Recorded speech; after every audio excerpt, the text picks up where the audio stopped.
Today, in the media conference with Lal Goel, which is brought to you by V4 News, Caru News, V4 Stream, Malnadu TV India, News Gaon se, Samvad Sarokar News, Bharat Post News, Gyan and Organ Donation India Foundation. Our endeavor is to enlighten you with the current topic, and today is a thought leadership series. But before I will go on our thought leadership series, I would like to inform you that today world is observing World AIDS Vaccine Day. World AIDS Vaccine Day, also known as HIV Vaccine Awareness Day, is observed annually on May 18th. HIV vaccine advocates mark the day by promoting the continued urgent need for a vaccine to prevent HIV infections and AIDS.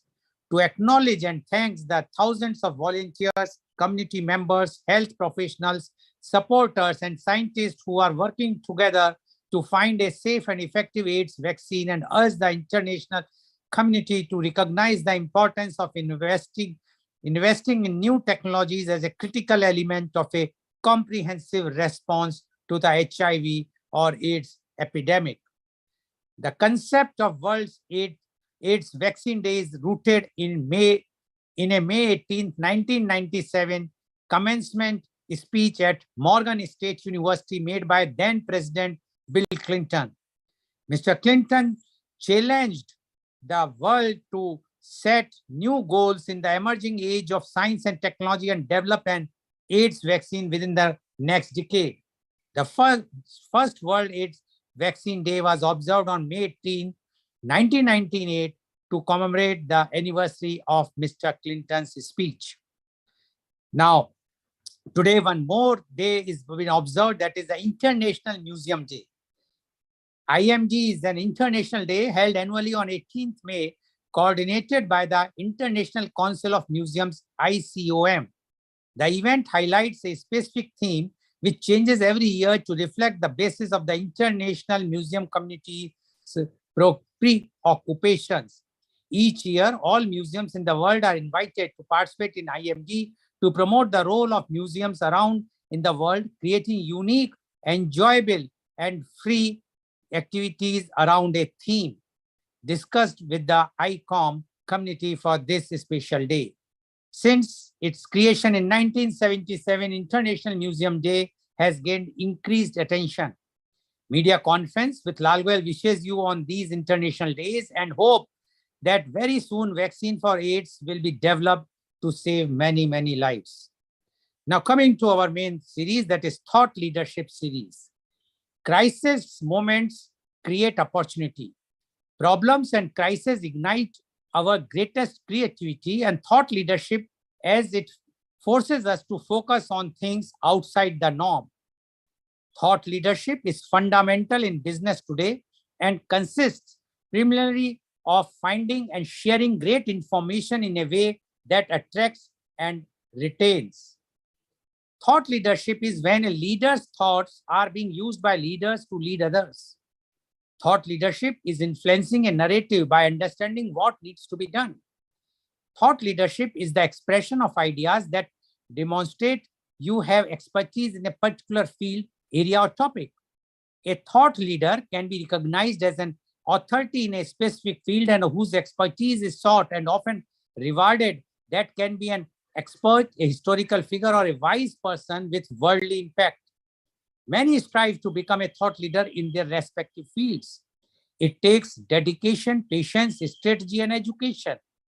In this series, we will be asking straight questions and we expect a straight answer from our thought leader. And today our thought leader is Professor Dr. Pramod Pathak. Professor Dr. Pramod Pathak is reputed international corporate trainer, public speaker, blogger, and columnist. He is the former professor and head of management studies, IIT Dhanbad. He is postgraduate in psychology and an MBA with PhD in stress management from Banaras Hindu University. He is a reputed management and psychological consultant and is the founder of Kaizen Mantra, a training and consulting organization. He has also founded the Goodness Movement that aims to spread positivity through writings and lectures. His columns are published in leading newspapers and periodicals, and his blogs are read globally.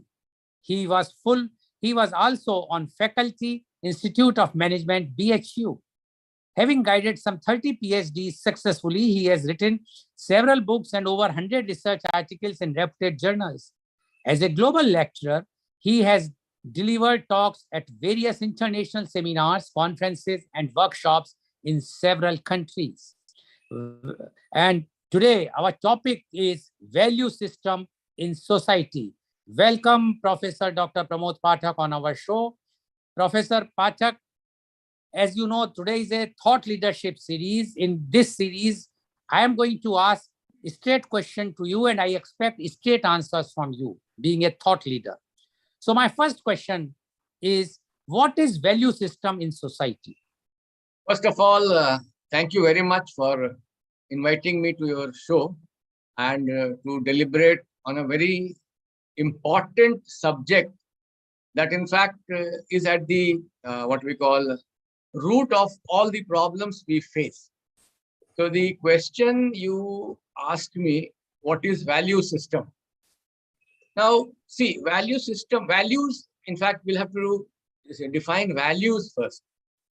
Values are the evaluative standards which we use to determine what is right and what is wrong. Values also go at the core of our behavior. They are the motive force of life. So values are those causes that we hold close to our heart. Values are those causes for which we stand. Values are the causes for which we fight. Values are the causes on which a society develops and runs. So for instance, I'll give you just one example that will give a better idea of the concept of values. See, in fact, it of course will throw light on not entire value system, but at least one aspect. So for instance, these days, what are we witnessing? In fact, we are witnessing a constant confusion all around. For instance, you take any issue and there will be two sides on that. And every side will have its own arguments to prove or to say that the side which he or she is taking is right. But see, one thing is very clear, that what is right and what is wrong. So that confusion has created some kind of a, what we call misconception about the idea of values. So in fact, right and wrong the dividing line between right and wrong has become very thin. So the value system of the society will determine how people behave and how they take their actions to the logical culmination. In fact, the example which I wanted to mention was that of Mahatma Gandhi. Before him, many people would have traveled from train to South Africa. And before him, many people would have purchased a first-class ticket and would have not been allowed to travel in the first class. But when he was thrown out of the compartment, he took it up as a challenge. Because his basic idea was that if he has a first-class ticket, he must be allowed to travel in the first class. So that is what a value system is. That individual as well as society. Societal value system are also there. In fact, these days, what are we witnessing? We are witnessing complete, what we call disregard for norms, for rules, for law and everything. In fact, the age-old ideas or concepts which we used to adhere to, which we used to cherish, like lying is a sin, greed is not the right approach, and pride comes before a fall and things like that. No one bothers about these things these days. So the entire society has undergone a sea change as far as values are concerned. So value system is what we call the determining feature that will make a society approve or disapprove actions of people. That is what value system is all about. Okay, Professor Pathak, you say about the value system, about the values. Now, who is going to decide which is right, which is wrong? You said there is always two sides. One side say I am right, the other side also says I am right. But after all, there is only one side which is right. But if we consider that this is right, the value, which value, who is going to evaluate whether this value is, you have given the example of Mahatma Gandhi. At that time, it is fine. But today, you know what is happening. Everyone says that he or she is right. So who is going to decide that which is the right value, which is the value system, which should be the value system in the present society?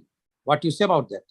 Yes, that is a big issue, because see, there has been a constant change in our interpretation of what is right and what is wrong. That is the issue. That is the issue, that there has been a constant change. For instance, if we talk about the Indian conception of time, right from Satyug to, say, Kalyug, the present time. Now look, in the Satyug era, absolute truth was the benchmark. So that means Raja Harishchandra was the model. Either you are right or wrong.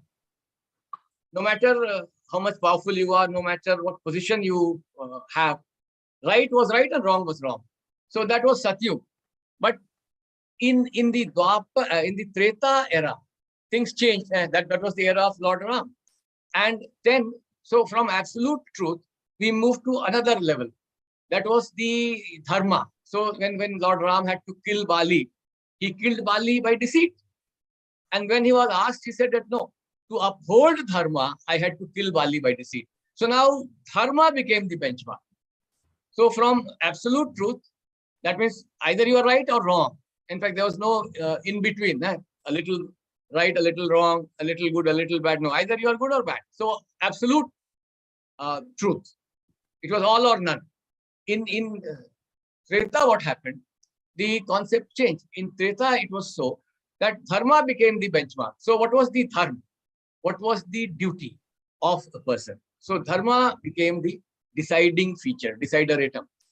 In the Dwapar era, there was a further change in the idea or the concept of value system.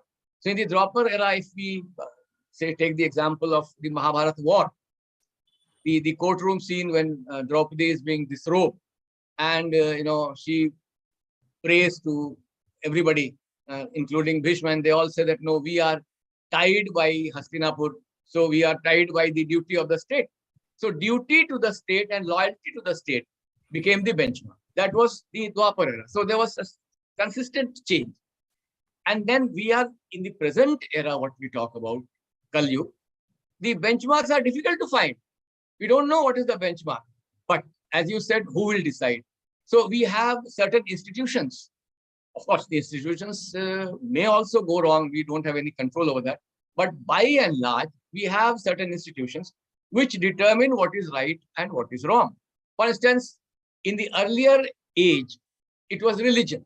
Religion was that institution that decided what is right and what is wrong. So there were the 10 commandments, there were the rules of living and things like that. You are supposed to do this and not do this, do's and don'ts. But subsequently, that gave way to state, the kingdom or the ruler or the king's court. That became the deciding feature. And subsequently, in the later stages, what we find today is that there is a rational legal authority. So there's an elected government, there's a law, there's a court of justice and things like that. So naturally, these are the institutions that will decide what is right and what is wrong. But there is another very important dimension to this. And that in management jargon, we call it the mirror test. So mirror test is a concept given by a very prolific writer on management, Peter Drucker. Drucker says that on any given day, every individual, he encounters the mirror, seeing his face for quite a number of times.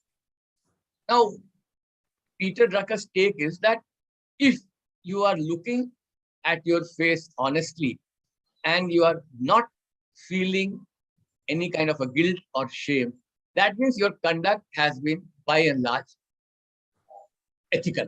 So you have behaved in a values-based way. But there is a question. The question is that he has added a condition that if you look at yourself in the mirror honestly, so that is the issue. And that is a big if. That's a big if. Okay. Now, you have mentioned about the India, you have given all the eras, and you have said about Satyug, Dwapar, Treta, Kali. What about other countries? After all, value system in the societies are prevailing everywhere in the world. Yes. Now, if we compare our country, India, with other countries like UK or USA, as you are a well-traveled person, can you give some light on the value system in other countries? Yes. See, in the Western society, what has happened is that their values are more driven by materialistic interests. There was a time, of course, in the time of the Old Testament and all, when there were those 10 commandments given by Moses. But by and large, those ideas have changed. For instance, the 10 commandments said, love thy neighbor as thyself, and no adultery and things like that. But those ideas have changed. So there also, the interpretation of the concept of values has undergone a change. And today what we find is that there are many things which, in fact, in those days were not approved, are being approved by law. So that of course is there. So they do also have a value system, but that value system is largely based on materialistic norms. So materialistic sense, you can say, they are more materialistic in their values. Professor Pathak, when we compare our country values, at one time we proudly say that India is a country which believes in values, and as you have mentioned about the earlier ages. But today, other countries are making fun of us several times. They joke on us about our values. If we have to rate ourselves, do you think that India still have a edge on other countries like earlier times, or its values are declining? They are certainly declining, and there has been a consistent decline in the value system of the society. So now the problem is that we are not bothered about the means. We are more interested in the ends. So a student, if he thinks that he can get grades by cheating, he does it. Because for him, the ultimate objective is grades. So that way, of course, there is a constant and systemic decline in the value system. And on this count, I must say that there are certain Western countries where they are more, righteous in their approach. So, in fact, but this is more some kind of an individual, assessment. So, rather than any universal assessment, it's very difficult to make. Individuals are the persons who determine what is right and wrong, who determine whether to do an action or not, because that is why values is at the core of individual human behavior. Professor Pathak, you being a professor yourself, is any university is offering any course on the value systems or not? If not, why? No, every university, in fact, these days is offering a course. Even in the engineering courses, they have a paper on values and ethics. In our management course, it is very important. In fact, when I was doing my MBA, there was only one chapter in Principles of Management on ethics. And that was also largely related to the social responsibility of business. But these days, there is a full subject on values and ethics. I have been teaching that subject for almost 3 decades. There has been a paper on values and ethics. And if you go to the Western universities, they are in fact more focused on values and ethics. In fact, in the Indian universities also, IIMs also, they teach values and ethics in rather considerable detail. Then why do you think we are witnessing this situation when you are teaching and the students are aware? And one side you said that students are doing cheating by copying the things, and forget about the students. Why we blame only the students? What about the educator? Educator is also doing cheating by. Yes, I just give an example. But the educator is also doing the value system has deteriorated like anything. Earlier the coaching was not there. Nowadays every nook and corner you will find coaching, whether online, offline, or nowadays the online coaching. So that is also declining the value system. It Do is. you agree with this? It is certainly. See, this is an era of marketing. So in an era of marketing, you can sell through marketing strategy anything you want. Now, if you remember, I mean, see, it's of course what we call um, the biblical story, but it gives a fair enough insight. You know, when it is said in the Bible history that when Lord created Adam and Eve, He allowed them to venture and enjoy life in the Garden of Eden. But he said that don't eat that fruit. There was one tree which was they were not allowed to eat the fruit from, that apple tree. It's called the forbidden fruit. So, but what happened?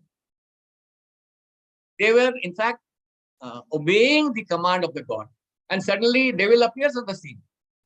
And devil convinces them that why don't you eat that fruit? And devil persuaded Eve to force Adam to take that apple and eat. So they marketed something which was not right. So it's all about marketing, the right and the wrong. So according to you, Professor Pathak, marketing is the main culprit. If it is so, why your management education, higher education institutions, why we have a marketing subject at all? Why we are doing marketing? If marketing is according to you, the market is one of the main reason for declining our values, then we should stop marketing at all. What you say about that? In fact, these days we are realizing that marketing has to change its track, and there is already, some kind of a debate going on as to how to make marketing more values-based, more what we call people-centric, and more righteous. And they are, in fact, working on that. There are many research papers coming on that subject. In fact, I also have written considerably on that subject. That if we believe that if marketing can sell whatever is undesirable, it certainly can play a role in selling the desirable. So they are already working on that. Ethical marketing is, in fact, one of the recent ideas that has been gaining ground. Professor Pathak, you such a learned person, you know very well the things which are truthful or which are not creating sensation, or which you are not going to create something in marketing, you are not going to be a sellable. Like media, if we take a call today, if you have some breaking news, sensation news, your TRP will go up. But programs like what we are doing, the TRP will never go up because people are more interested for those things. Even when we are talking of marketing, recently one very multinational FMCG was fined for giving wrong advertisement about a toothpaste, and they were fined, although the fine is minimal for them.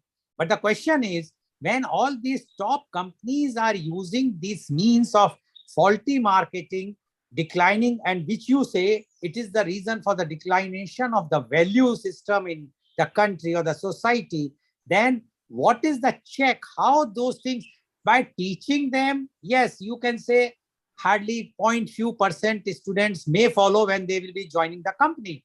But all corporates require profits.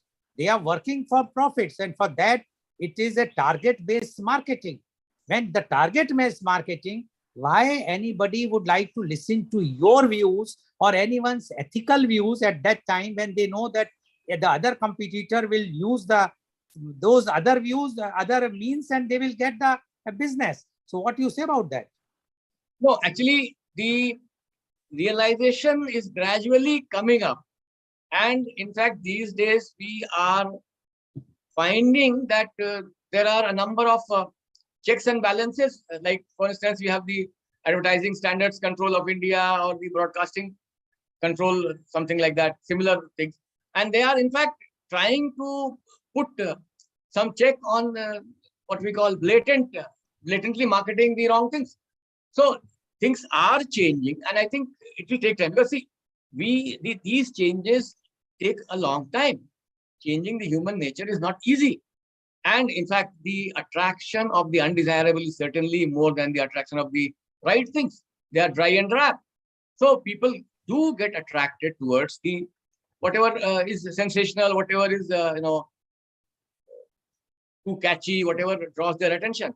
So that is certainly there, but we are slowly, very slowly, of course, but we are changing. And still, in fact, these days, in fact, in management, we started with teaching subjects that were largely, measuring your intelligence quotient, developing your intelligence quotient or your mental ability. Then it was thought that no, this is not going to work.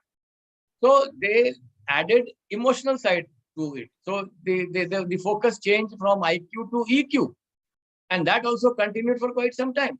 Subsequently, now they are focusing on the ethical part. So they are talking about MQ, or the morality quotient, or the spirituality quotient. So they are now emphasizing morality. They say that we need to reset our moral compass. And that is happening. So we cannot say that it's going to be like this. And of course, see, one thing is very clear, that in the long run, it pays to be ethical. That is certain. And that is why, in fact, many, for instance, look in our country also, we have examples of many corporations, but Tatas have a distinct place in that, because they are supposed to be comparatively ethical organization. I don't say that they are 100% ethical or not, because I will not use, I have no authenticity to say that. But yes, they are supposed to be comparatively more ethical. Professor Pathak, you have forced me to say something, although I was not supposed to say, but when we talk about ethics of the big corporates, you have given the name of Tatas. If you recall, there was a first public issue which came when they charged the premium. It was the first public issue called Tata Timken Company.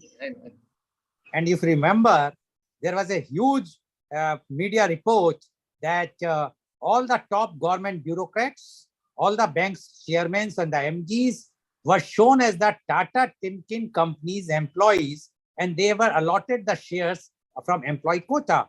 So where were the values of the group? So I think we should... I said comparatively, that's what I said. See, I'll tell you a very interesting story from Gandhi's life that will explain what values we need to have in business. And it's difficult, of course, these days. So in fact, the story is that it's an anecdote from, I think, 1940, somewhere around, say, between 47 and 48, the beginning of the year, when just before Gandhi's assassination. It so happened that there was a gentleman called 𝐂𝐀𝐑𝐔 𝐍𝐄𝐖𝐒. He was an industrialist, and 𝐂𝐀𝐑𝐔 𝐍𝐄𝐼𝐒 had given, financial support to the Congress then. So 𝐂𝐀𝐑𝐔 𝐍𝐄𝐼𝐒, when India got independence, he had in his mind to open a school in Wardha. So he approached Gandhi and he said that, Bapu, I'd like to open a school in Wardha, and I would like you to inaugurate that school. Gandhi was initially reluctant. He said that, no, why should I do that? Because I was a lawyer and now I have become a politician. So I have no business to talk about education. But 𝐂𝐀𝐑𝐔 𝐍𝐄𝐼𝐒 insisted. And then it so happened that on that day of the opening, when Gandhi reached Wardha, 𝐂𝐀𝐑𝐔 𝐍𝐄𝐼𝐒 asked him to say something to the teachers and the children, what kind of an education should be imparted. So Gandhi said that, according to me, the education that has to be imparted should be such that if I ask a student or a child that I purchased an apple for 4 annas, those days 4 annas were in the currency, chavanni. So if I purchased an apple for 4 annas and sold it for 1 rupee, what will I get? And if in answer to that question, the student or the child says that you will get jail, that is the kind of education I want. So that is the level. That means for his objection was that there is no justification of 300% profit. So that is what Gandhi's idea was. Similarly, when Madan Mohan Malviya also planned the Banaras Hindu University, his focus was on character building. He said that more than good managers, good engineers, good doctors, I want good persons. That should be the role of the university. I mean, it's altogether a different thing that has not exactly happened. But yes, we are aiming for that. So Professor Pathak, if we will say in other words, it is the human nature where the values comes. Don't you think this is for the values, the parents are more responsible? Because you are talking about the management student. Management means the student have already crossed 18 or 20 years of his life, and especially the childhood spent with the parents. So do you think the parenting plays a very big, important role in the values system in a human being? Certainly, because family is the first school. So mother and father, they are the first teachers. And that is how, in fact, there is no equivalent in English, but that is how you pick up sanskars. That is the exact equivalent from where you become values driven. Sanskar. So those sanskars are picked by seeing, by observing, there's a method in learning in psychology, we call imprinting. We see and then we learn. So parenting, of course, is very important. If the right education is given, if the right sanskars are given, the progeny, the child, the son, the daughter will become more values driven. That is very simple. Now, I would like to know from you as a management person, if values has to be inculcated in the society, it should be done from the bottom or from the top. Like there is a pyramid. So you, if suppose the top person is corrupt, then what will be the value system in the society? Or if the top person is honest, then what will be the impact of the value system in the society? See, values have to be inculcated at all levels. That is the first thing which I would like to emphasize. So if the top person is corrupt, then also there can be, people who are ethical in their conduct. It's not all that about the top man only. Leadership, of course, is important, and leadership has a greater impact. But by and large, at every level, we need to inculcate values. So if the top person is, known for his value system, it will certainly have an impact. There's no doubt about it. But it's not the only factor, because every individual counts. So your society, your corporation, your team is only as good as the individuals are. So don't you think values were always questionable aspect of human conduct? They were, yes, they were.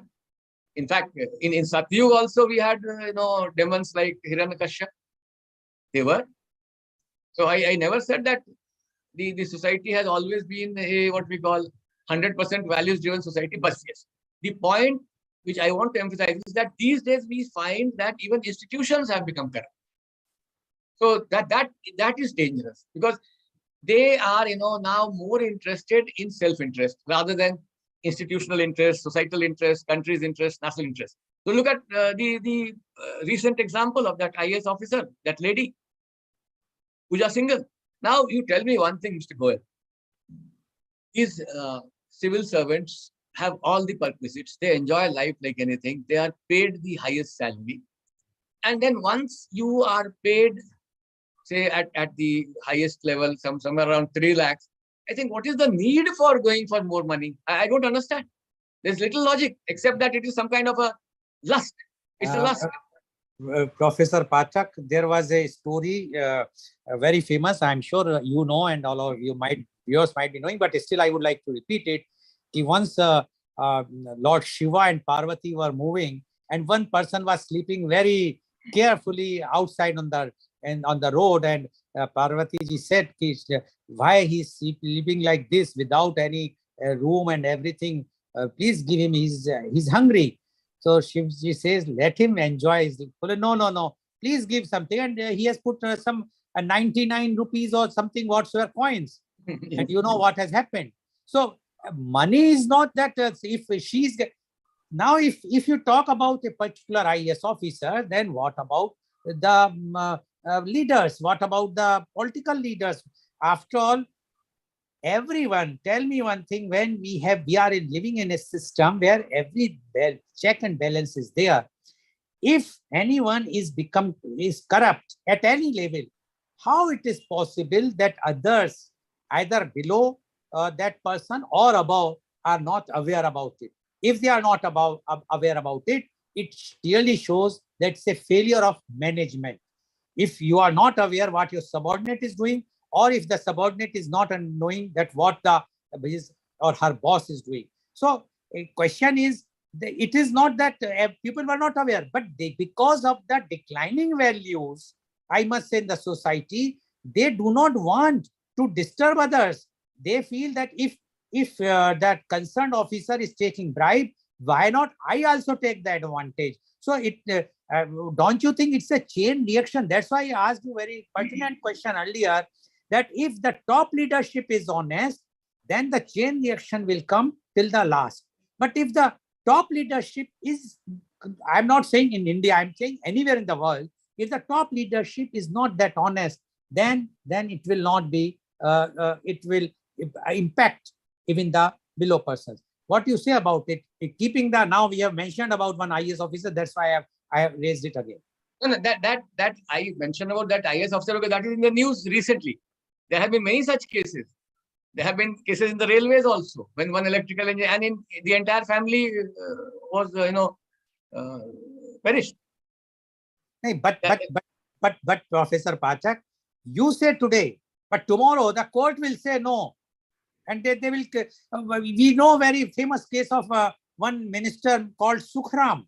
Yes, he was caught with few crores of rupees on his bed, and it was a hue and cry by the then opposition party that most corrupt part about the allegation on the ruling party, that Congress was the ruling party, BJP was opposition party. And what happened afterwards?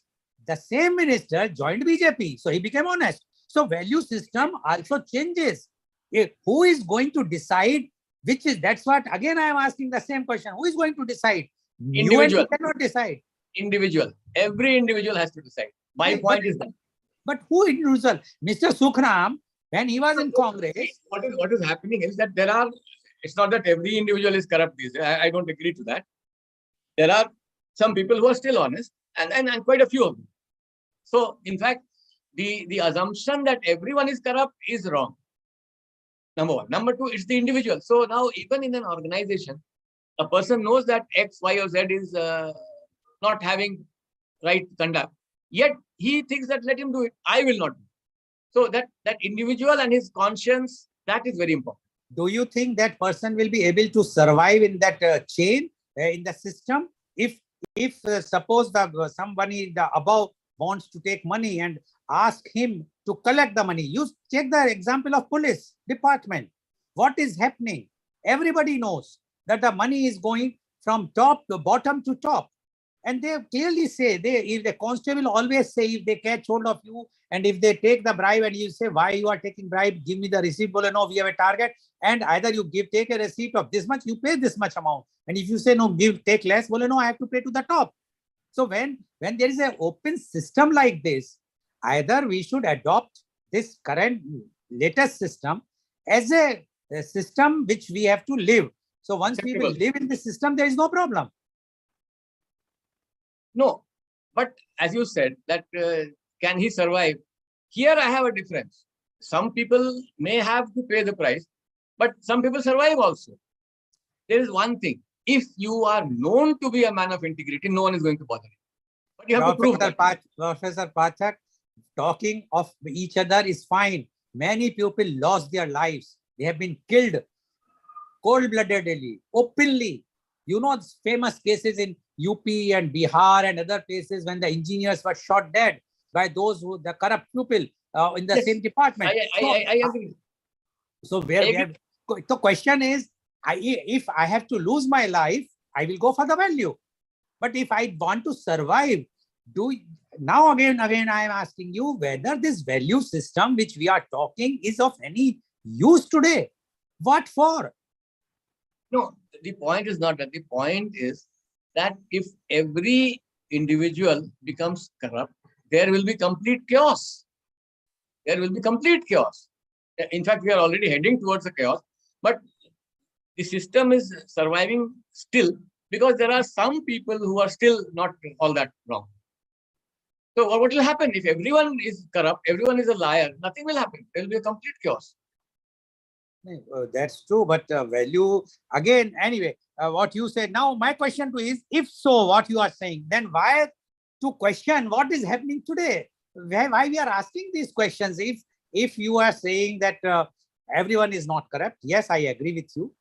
But values, the corrupt person feels that he or she is full of values, and the non-corrupt feels he or she is having values. Yes. Who is, again the question is coming, individual. I repeat, individual, conscience. the person who is corrupt also seeing the mirror, as you said very clearly.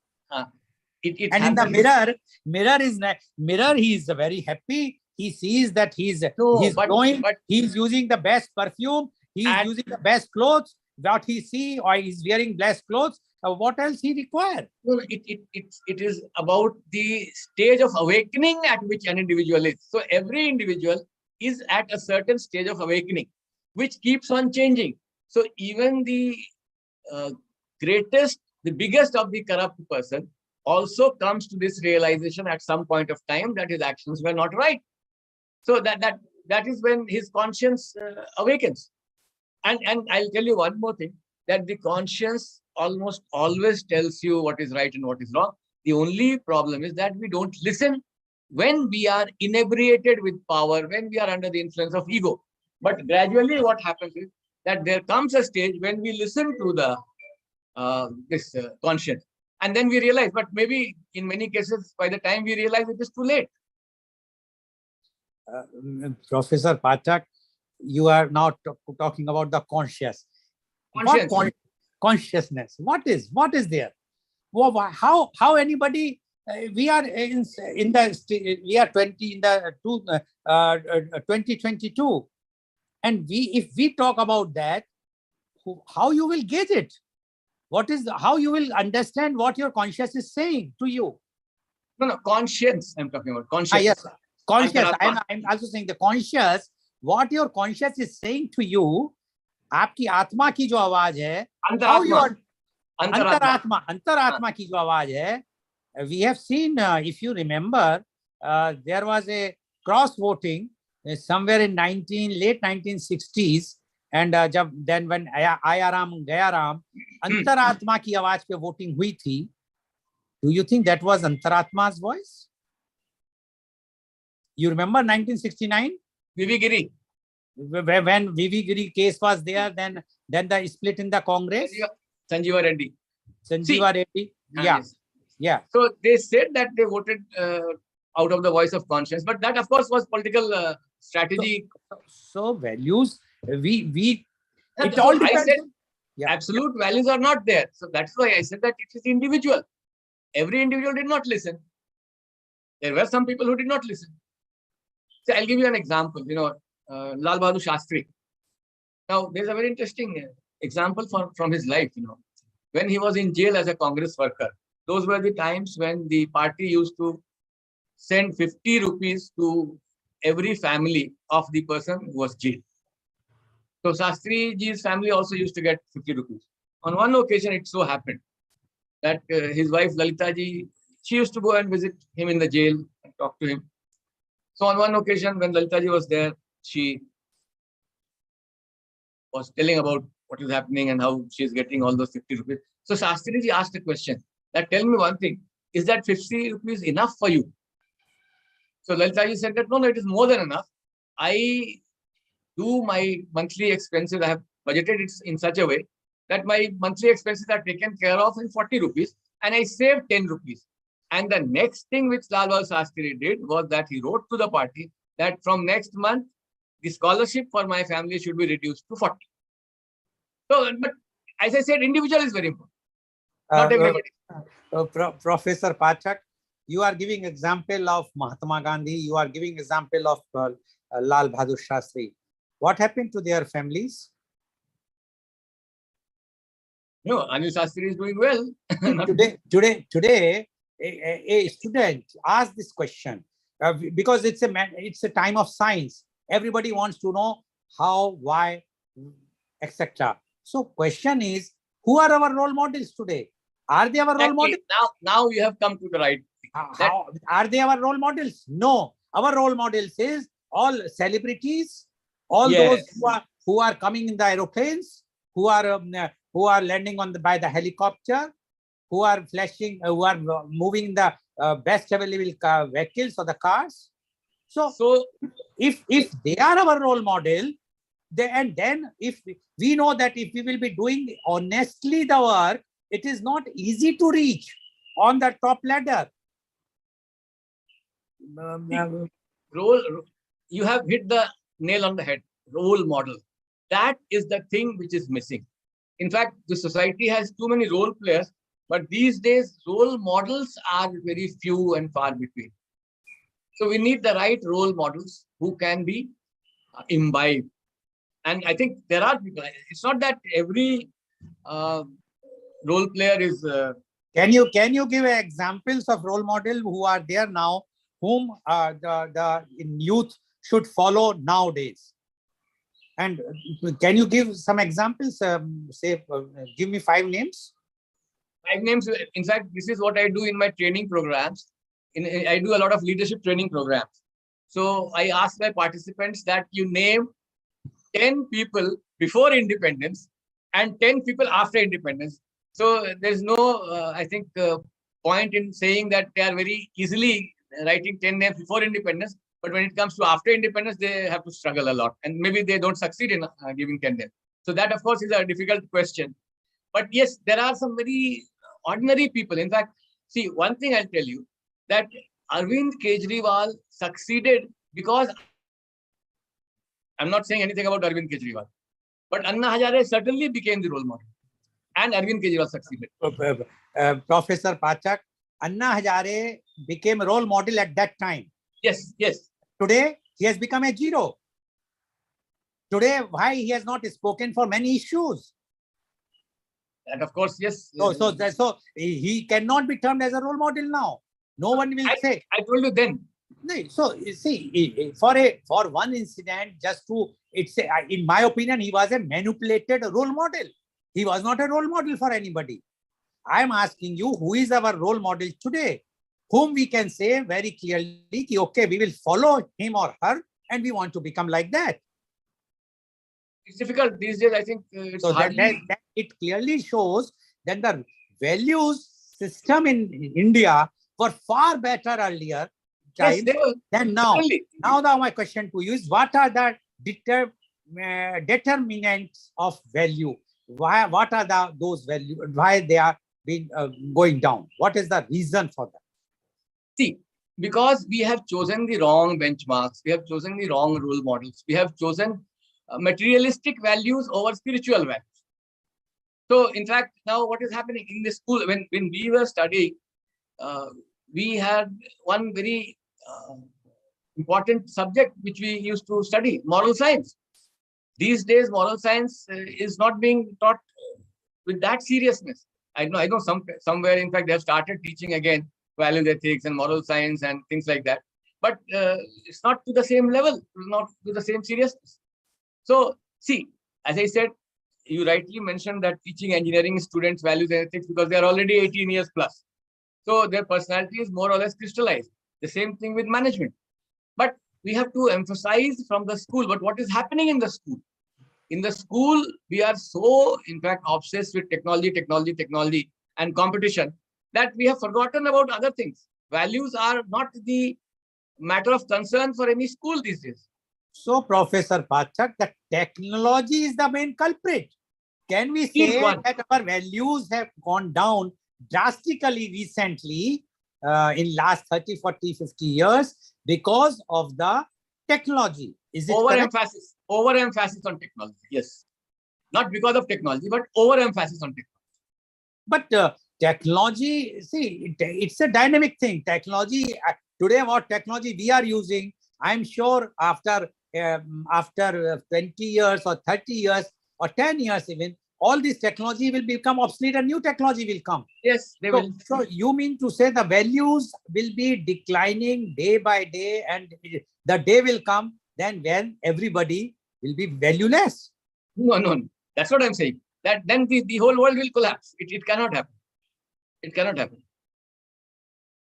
Now, where we are going wrong? See, one important determinant of inculcating values has been the sanskars, which we give to our young young children, our next generation. But when we give wrong sanskars, then the society, in fact, goes astray. So that education is the crux of it. Education is responsible for giving the sanskar. So education has to be re-emphasized, and it all is because of wrong education. And we need to now go back to the right education. If you remember, in our Taittiriya Upanishad, it is very clearly said. In fact, convocation, as we say, is a new thing, but no, those days also convocation were there. And after the end of the tenure of the student, the pupils, the guru would address them. And that was called Dikshant. And Dikshant would tell them about how to go and face the world, how to conduct themselves. And two very important things were told. Satyam vad, dharmam char. Tell the truth and follow the path of righteousness. Dharma was not religion, of course. So that kind of emphasis or re-emphasis on dharma, righteousness, has to be there. And in fact, the society is responsible because society has started lionizing the wrong. So the definition of success has changed. Gandhi ji always said that it is means which is important. We are now emphasizing the ends. So anyone who wins after committing 3 murders, he is welcomed and hailed by the people. And he also talked about 7 social sins, of which the most important was politics without principles. So there you are perfectly right that it should start from politics. If the politics is cleansed, gradually it will percolate to the society. See, now 2 points you have raised. One is education, another is politics. I will take first the education. Do you think Indian education system, as you said, failed as far as the value system is concerned? Do you think we will go back to the Gurukul era again and it will succeed? Because as you also accepted that giving the moral science education at the age of 18 or 20 will not serve the purpose, but the basic, the foundation is required, that is a schooling time. And schooling, nobody talks today. They all talk about the higher education, or every program, everyone talk about the higher education. Condition of schools are very pathetic in India, as you know very well. So do you think the education system, although National Education Policy 2020 speaks about the changes, but do you think those changes are sufficient, or we require drastic changes and go back to that type of system, Gurukul system, or some other improvised system which will inculcate the value system in a human being or a child, so that it will be in turn go to the society? What you say about this, Professor Pathak? See, going back to the Gurukul era is not possible because those were different times. But the content, the curriculum, the delivery, those things can still be used. So the objective has to be very clear. What do we want to achieve? What do we want our pupils to become? Now, what is happening is that even the tweak, the changes in the education policy, they are also for winning elections. That is the trouble. That is the tragedy. If education is for transformation of the people, betterment of the society, it will certainly work. But our objective has changed. So, in fact, the objective has to be very clear. What do we want to achieve from school education and college education? So that has to be focused, that we want to create a better society. Professor Pathak, nowadays, one section of society say, what is the use of education? And I'm going to do a program on this skills training versus higher education. That is for higher education. But still, many says, why? What is the use of education? If we will train the child among ourselves and let him work wherever or her work anywhere, why we require education? And when you are saying that Gurukul system is not correct, then which system you suggest? I think it's not correct. It's not possible now. Not possible. Then what is possible today to inculcate the value system? Revamp the schools, revamp the colleges. What? By making a fancy building? No. Then? By changing the curriculum, by changing the delivery system. Hitherto, we have been focusing on teaching. We now have to switch over to learner-centric models.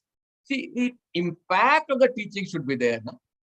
the people should learn. So he should realize. Education should make him realize. That is not happening. So it means the educator should have values.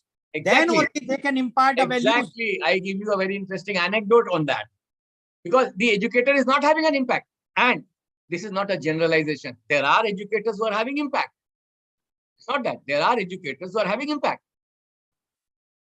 It's not that every educator... We know, yes, that's true.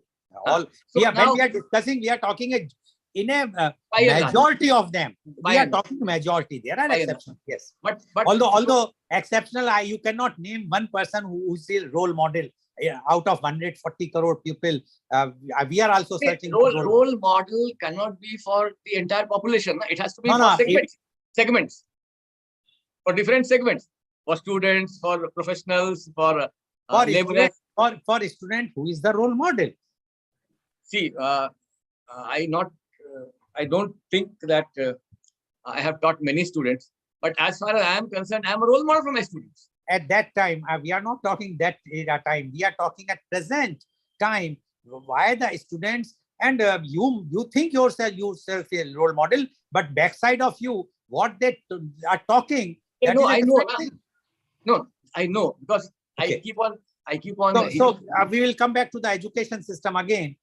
That according to you, the educators are educators are not with values. Exceptionals are there. How we will inculcate the values in education? See, there I think I need to narrate an anecdote from the life of Ramakrishna Paramahansa. See, which education works? You know, there's a very interesting story from the life of Swami Ramakrishna Paramahansa. You know, he was used to go to villages and give discourses, and maybe on many occasions he will stay overnight in that village and maybe continue with his discourse for another day or two or three.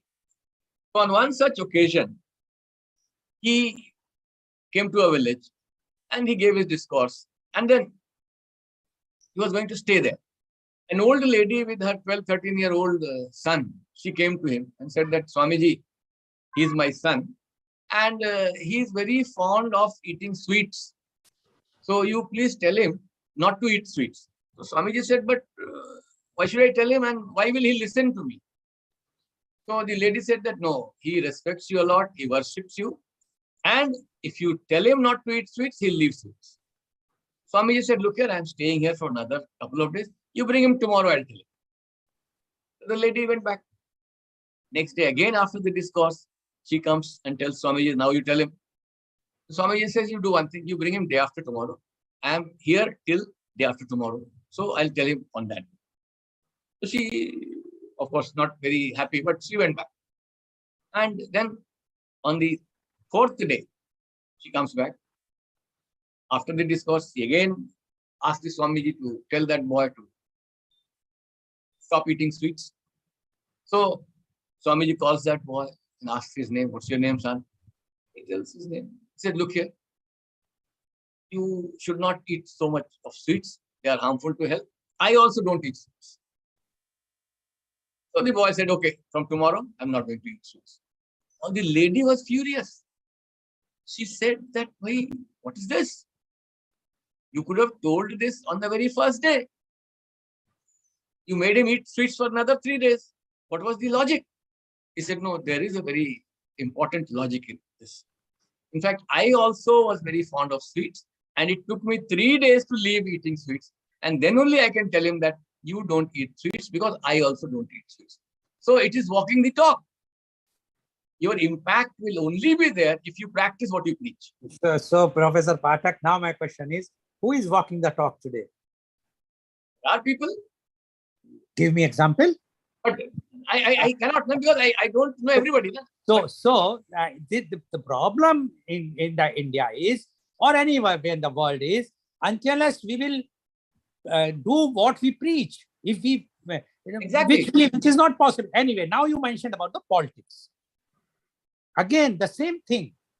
When our political system is such, and that's why many people say about the democracy, whether the democracy is fit or not, whether we should have monarchy in the country, or whether we should have aristocracy in the country, whether the democracy is suitable and or is one of the reason for the declination of the value system.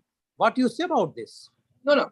It's not about the system of governance. See, democracy is not working. Capitalism is not working. The Chinese system is not working. The Russian system is not working. So it's not about the system. See, the basic ingredient of any system is the human element. So as long as that human element is spurious, there cannot be a perfect system. That is the whole idea. And when the human system is perfect, you don't need a system. That was what was happening earlier.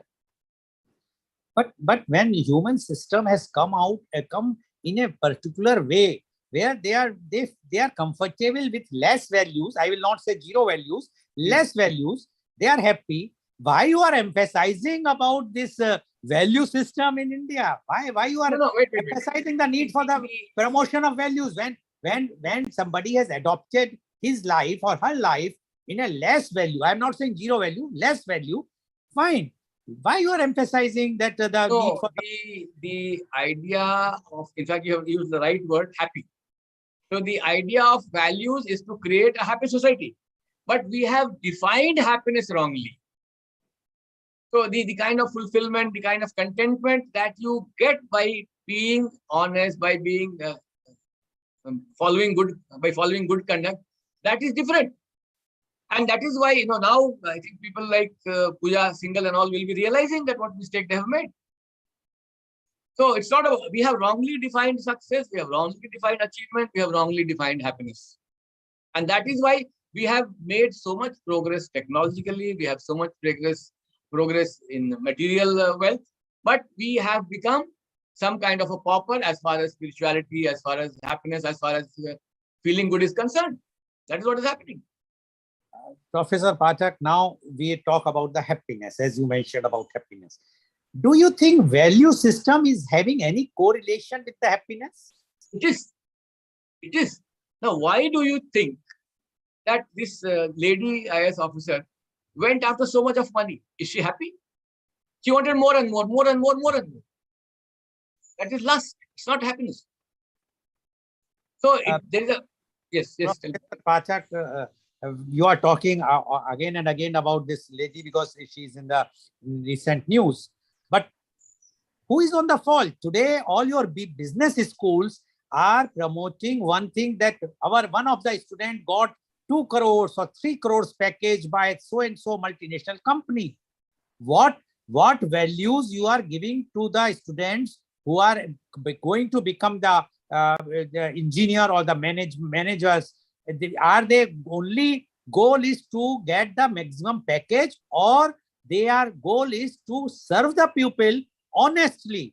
Yes, that is the answer. You have answered the question now. That is what we need to do. You said how to change education.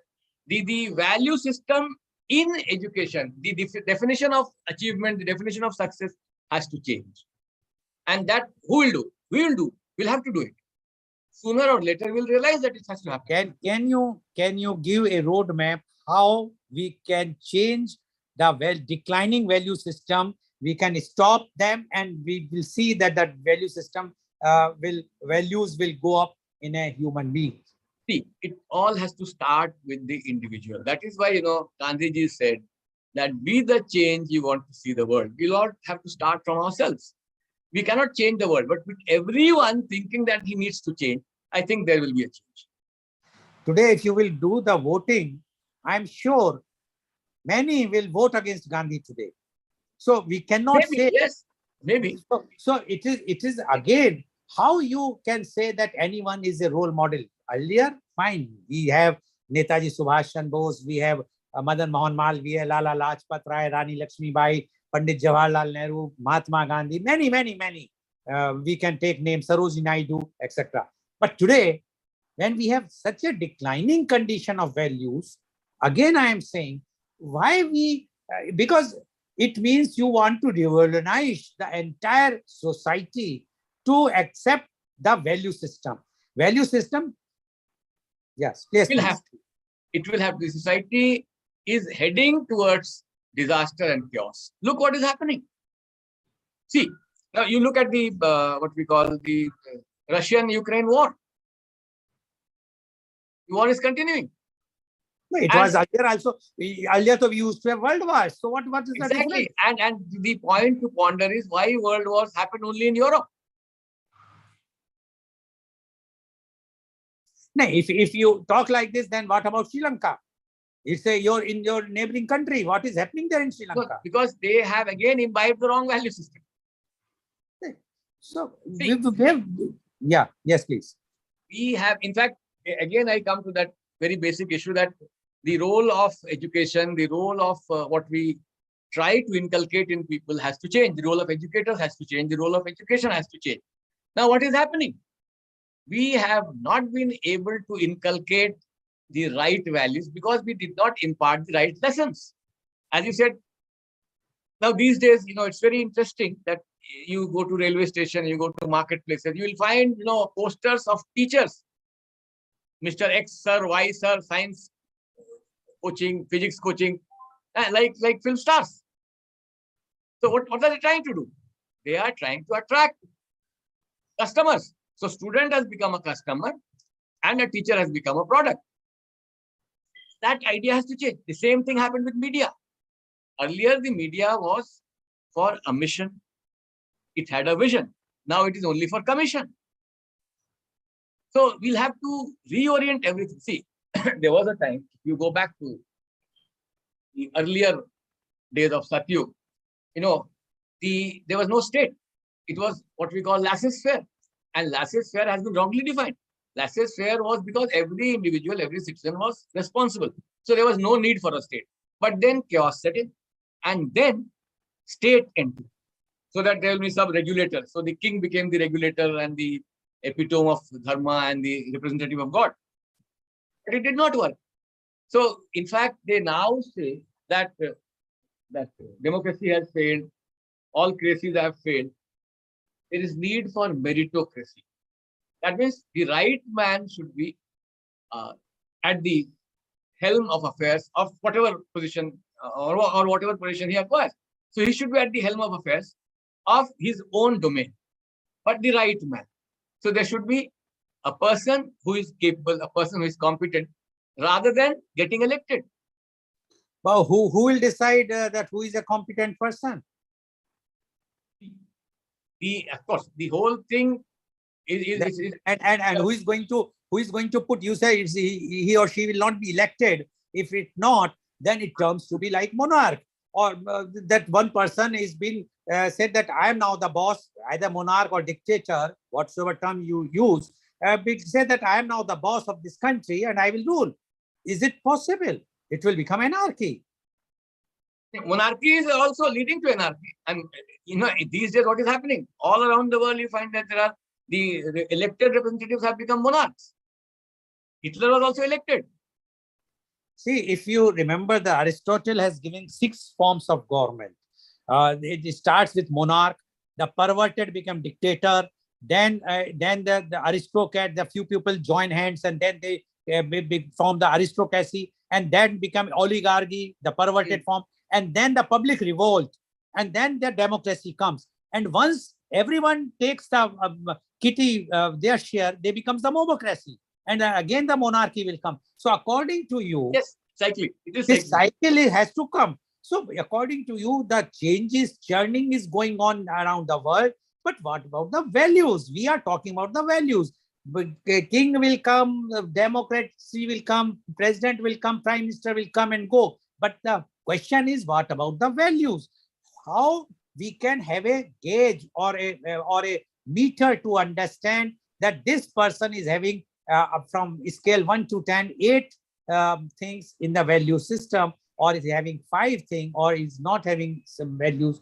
How we can't have. That is why I'm asking again and again to you, who is going to guide a 3 or 4 years old child, or 5 years old child, or 8 years old child?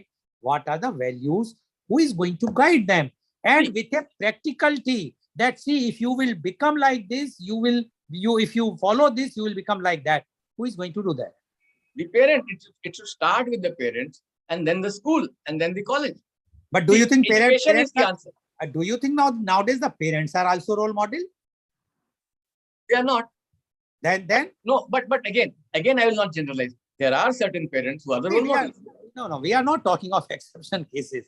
It's not exception. See, I am doing so many, although, you know, every day I'm doing media conference, and the crux is coming, even children nowadays are asking, who asked you to bring on this earth? Have you taken our permission? You know, there is a case filed in Bombay High Court. How many? That is exception.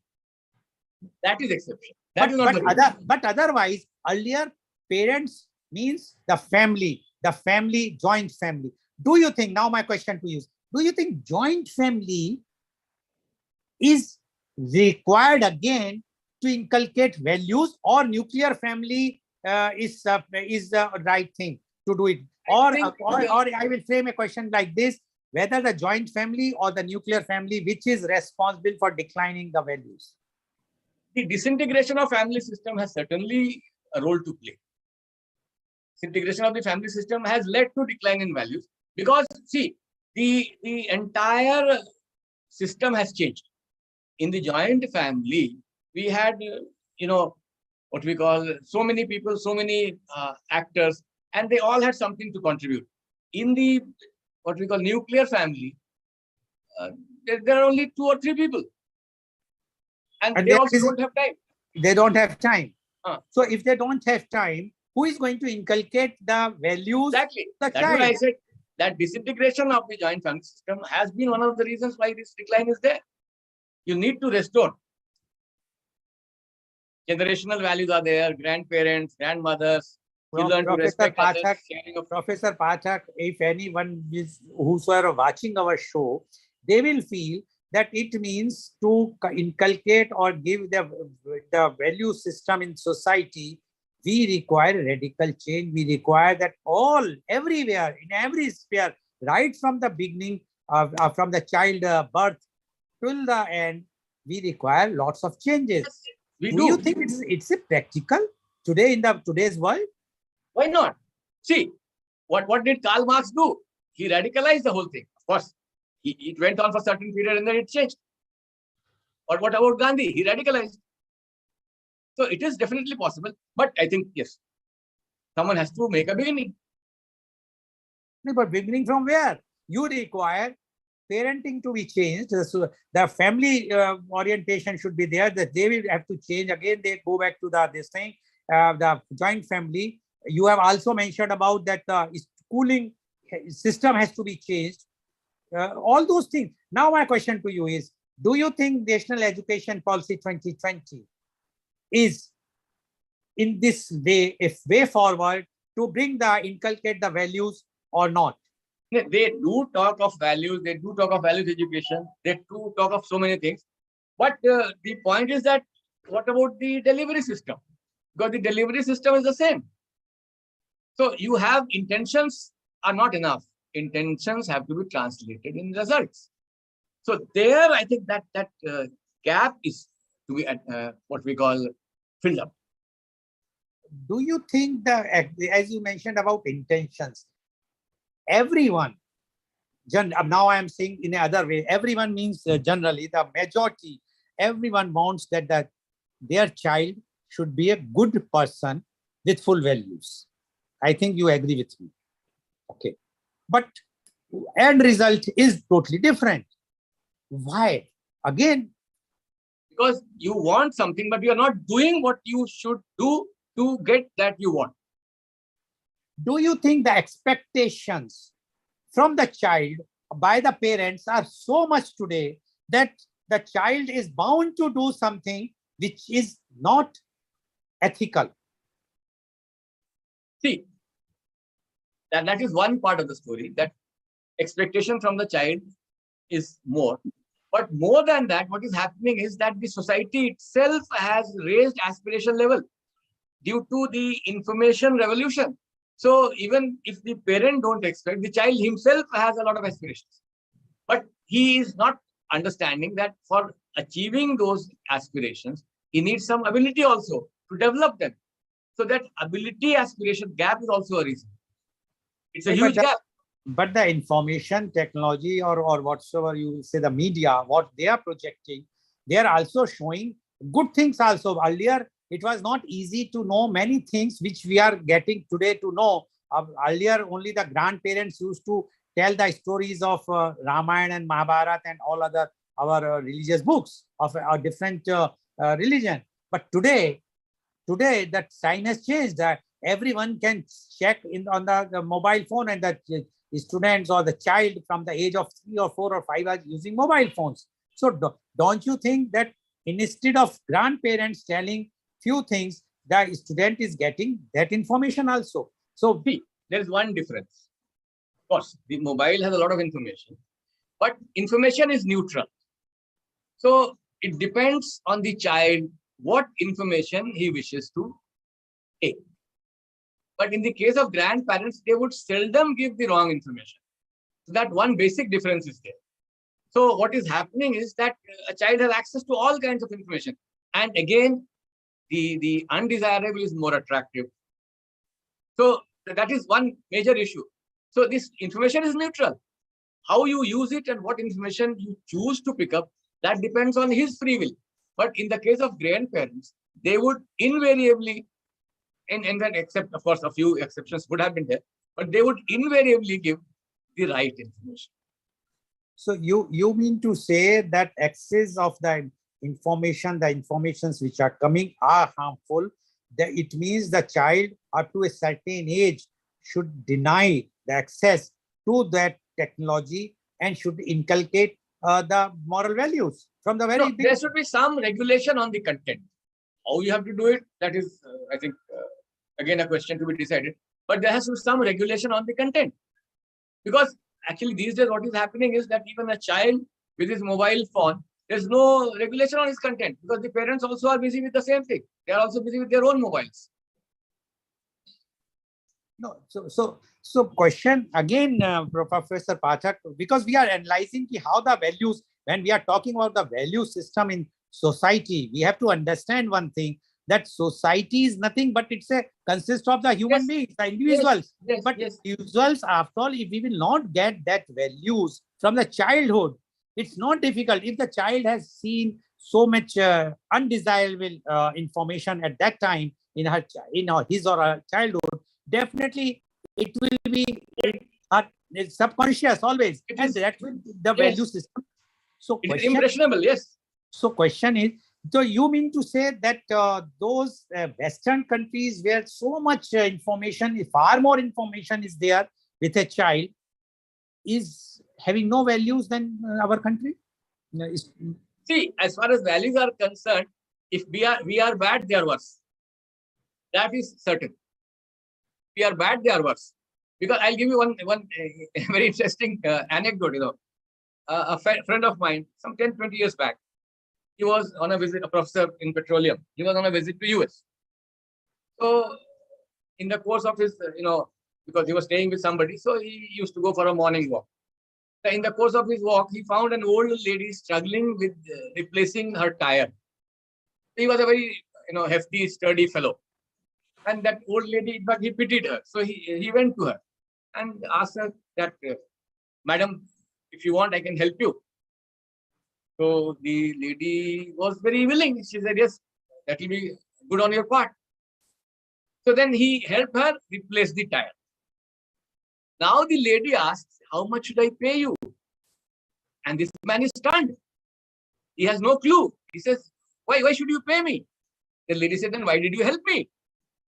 So that is the kind of sanskar, that is the kind of value system that is there. But Professor Pathak, although I should not, because we are talking on but you might have seen the way, if you go to any mall anywhere in the world or any hospital in the world, first thing anyone will have, may I help you?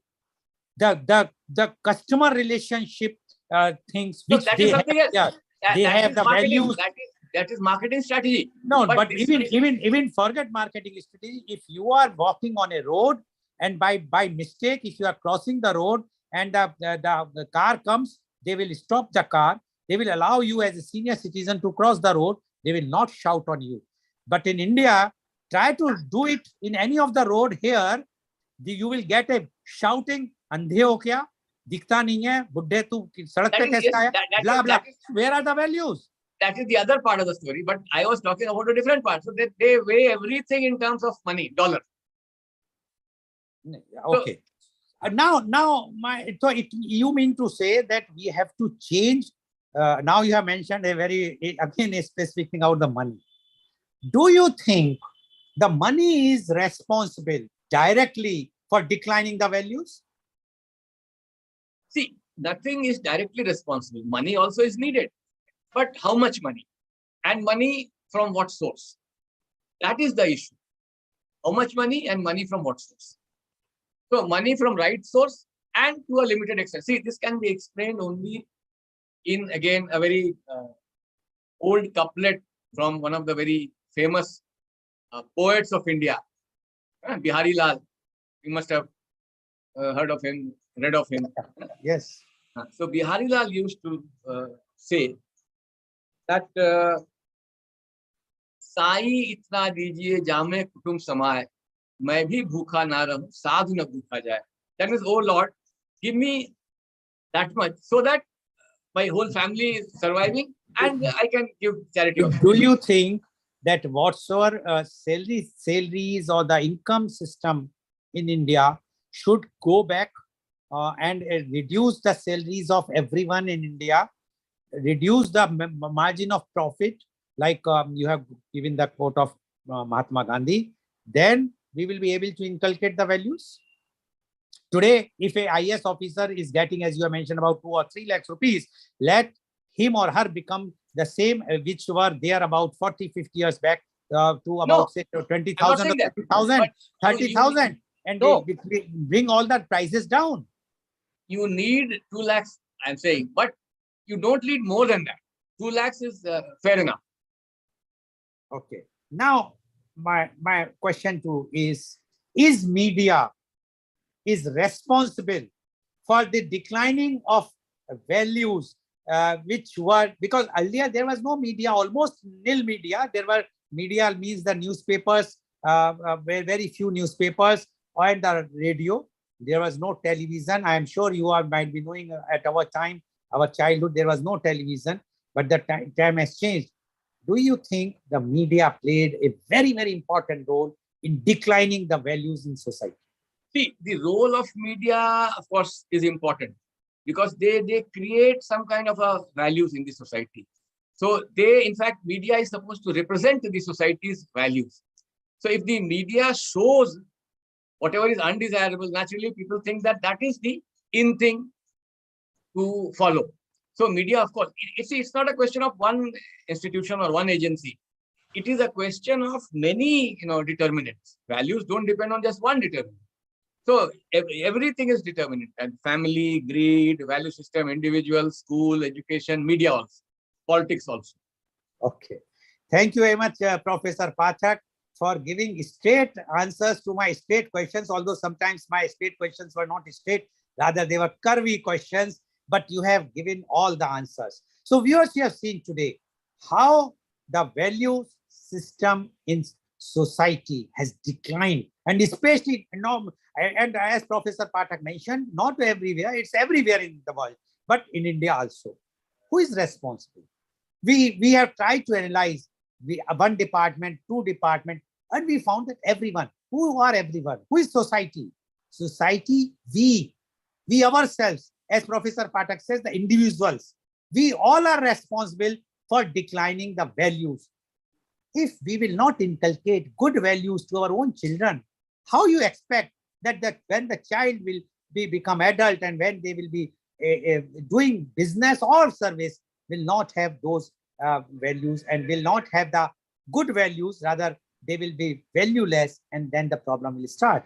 So the solution of this is that we have to change ourselves. If we will change ourselves, if we will decide to change ourselves, inculcate good values to our children or the grandchildren, then only we will be able to say that our country is with having the same values which we used to enjoy in the earlier time of Sat Yug, etc. Otherwise, we will be comparing with all other countries, and we'll say that that country is on the scale 9 and we are on 8, or we are in 8, they are 7, it makes hardly any difference.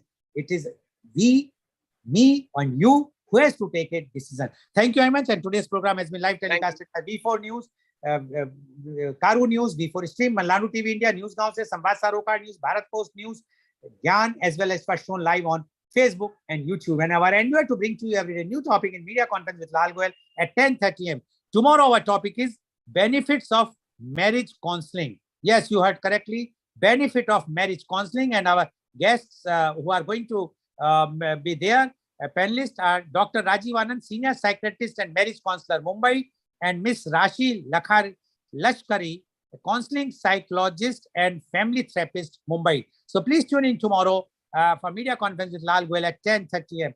Thank you very much, Professor Pathak, for giving so much information today. And I am sure that today's program is so enlightened that if our viewers will adopt few of the things which Professor Pathak has said, the values will definitely enhance, good values will enhance, and instead of blaming the society, we must change the society, and this is only possible if we will change ourselves. Thank you all the viewers for watching our show. Thank you very much. Thank you.